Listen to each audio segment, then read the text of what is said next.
558 DZXL. Sa inyo na ang mga nagliliyab, nagbabagat at nag-aalab na mga kaganapan sa kasulok-sulukan ng Kalakang Maynila sa loob ng ating bansa at saan mang dako ng mundo. Naglalakab Vlog! Tatampukan ng mga pambihirang kaganapan na bumabandera sa mga police blotters, mga kulay dugong pangyayari na nakakagimbang at mga nakakatawang pansing eksena na tiyak na pag-uusapan. Naglalagablab! At narito na ang naglalagablab na mga balita sa DZXL 558. Tuloy po ang mga balita, mga kasama. Ako si Buddy Oberas. Ako naman si Weng.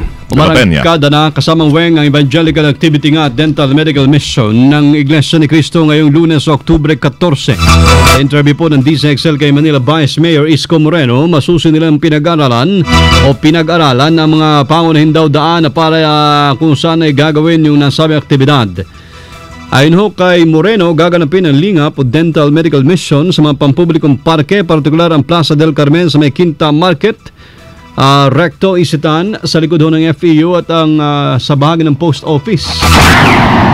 Masusi po ang pag-aaral na ginawa po dyan para po sa kaalaman ninyo. Hindi po yan ginawa ng iglesia ng isang araw lamang. Yan po ay mahabang pinagplanuhan. Ilang araw din po kaming nagplano kasama po ang pamunuan ng iglesia at masusi pong inaral ang mga kalye at lugar. Ang payo pa ni Moreno sa publiko sa may mga appointments sa Maynila na mas mainam na ipagpaliban lang daw muna ninyo ngayong araw para hindi na kayo maabala pa. Samantala, tiniyak naman ni NCR PO Chief Marcelo Garbo sa interview ng XL ang seguridad ng publiko sa isinasagawang evangelical activity at dental medical mission ng INC. Maayos naman po, tahimik at orderly ang sinasagawang medical dental mission po ng mga ating mga kapatid sa Iglesia ni Cristo at ina-assess po namin ang sitwasyon po. Yan po ang tinig ni Vice Mayor Isko Moreno at NCRPO Chief Garbo sa interview ng XL. Ako tayo ng Cebu. Meron hong nagalit at dahil sa galit na yan, pinutol ng isang lalaki ang kanyang sariling ari sa barangay Tabok, Mandaue City, Cebu. Ang biktima ay nakilalang si Federico De Claros, 46 anyos. Sabi ng asawa ng biktima na si Narcisa, nagkaroon sila ng pagtatalo ng kanyang mister kahit umalis ito sa kanilang pamahay. Nagtungo pala ito sa likod ng kanilang bahay, itong si Federico, kung saan nagtago ito sa garbage bag, daladalang isang blade.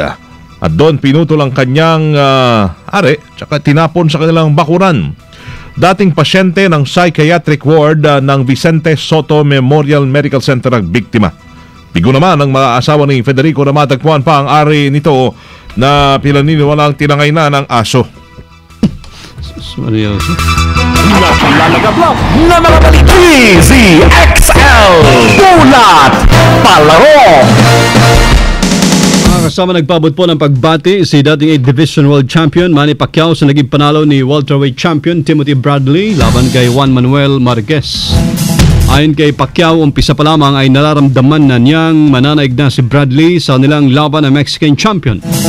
Hindi naman muna iisipin ng pambansang kamao ang posibleng rematch kay Bradley. Dahil ang focus niya ngayon ay ang paghanda sa kanyang laban kay Brandon Rios sa Nobyembre.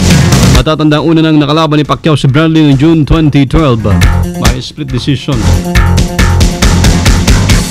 Naglalagablab na mga balita. DZXL Showbiz Balita. Hi! Magandang tanghali bayan, it's me, Loli Paparapapap!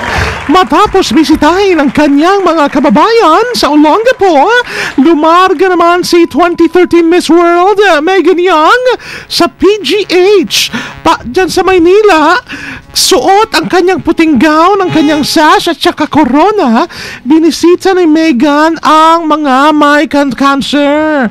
Oo, hindi naman magkamayo yung mga staff ng ospital na parang sila yung kanilang binisita sa pagkuha ng mga larawan kay Megan Yang, at ang ima sa mga ito ay may dala pang tarpaulin bilang pagsalubong sa beauty queen.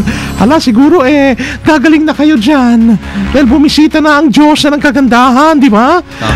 At natapat pa naman na Nurses Week pala ang pagbisita ni Megan Yang sa kanilang ospital ngayong week. Mamayang hapon, nakatagdang bigyan naman ng commendation ang beauty queen sa Senado at Kamara. Ikaw na. Ay, bukas ay balik na sa London naman si Megan kung saan siya manatili sa isang taon niyang panunungkulan bilang Miss Earth, Miss World, beauty pageant. Yan ang aking showbiz. It's me, Paparapapap Lollipop. Thank you, Loli. Hindi gasgas. Kung gumiling si Loli, Oo nga. Medyo ibang klaseng walk din. Ito ang balitang panghimagas. Dito na siya. Ang nagising Jenny Taos.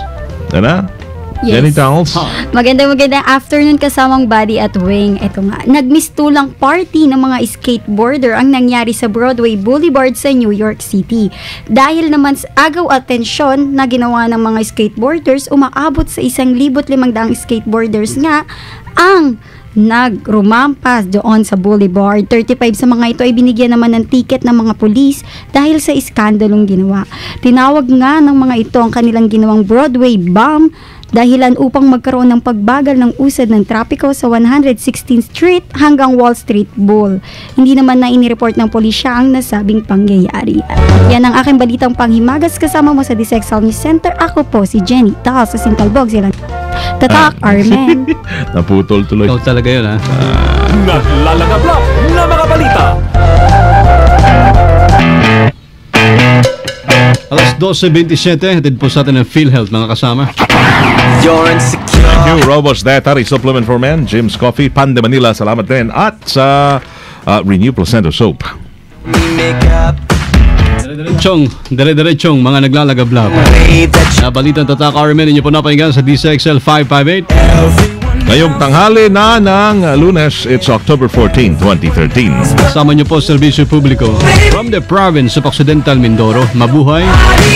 Ako si Buddy Oberas. From the city of Zambo, Eluceras Primo Hermano, Weng de la Peña. Kami po lahat sa DZXLI. Tatak RMN. Sumayin niyo ang 15 minutong kalipunan ng mga pinakahuling kaganapan sa Kalakang Maynila, sa ating bansa at saan mang dako ng mundo. Naglalagablab! Dito lamang sa Unang Tiyan, DZXL 558, ang bagong kasama mo.